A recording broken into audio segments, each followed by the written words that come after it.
நீதிமொழிகள் 7ஆம் அதிகாரம். என் மகனே, நீ என் வார்த்தைகளை காத்து என் கட்டளைகளை உன்னிடத்தில் பத்திரப்படுத்து. என் கட்டளைகளையும் என் போதகத்தையும் உன் கண்மணி போல் காத்துக்கொள், அப்பொழுது பிழைப்பாய். அவைகளை உன் விரல்களில் கட்டி அவைகளை உன் இருதய பலகையில் எழுதிக்கொள்.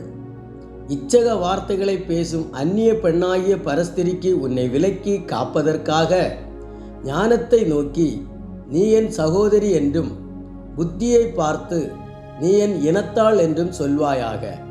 நான் என் வீட்டின் ஜன்னலருகே நின்று பலகணி வழியாய் பார்த்தபோது பேதையர்களாகிய வாலிபருக்குள்ளே ஒரு புத்தீன வாலிபனை கண்டு அவனை கவனித்தேன்.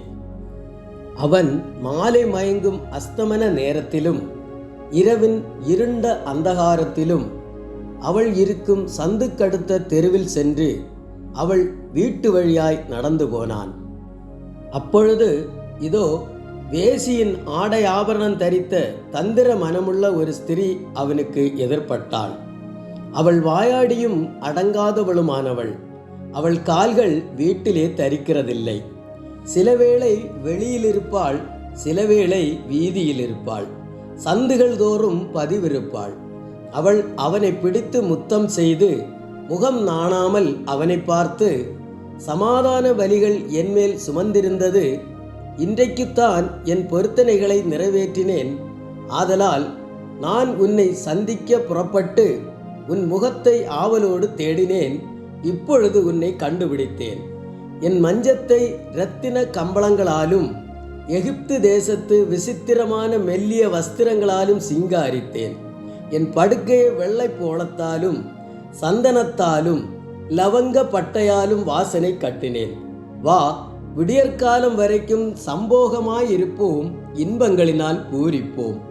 புருஷன் வீட்டிலே இல்லை, தூர பிரயாணம் போனான், பணப்பையை தன் கையிலே கொண்டு போனான், குறிக்கப்பட்ட நாளிலே வீட்டுக்கு வருவான் என்று சொல்லி தன் மிகுதியான இனிய சொற்களால் அவனை வசப்படுத்தி தன் உதடுகளின் மதுர வாக்கினால் அவனை இணங்க பண்ணினாள்.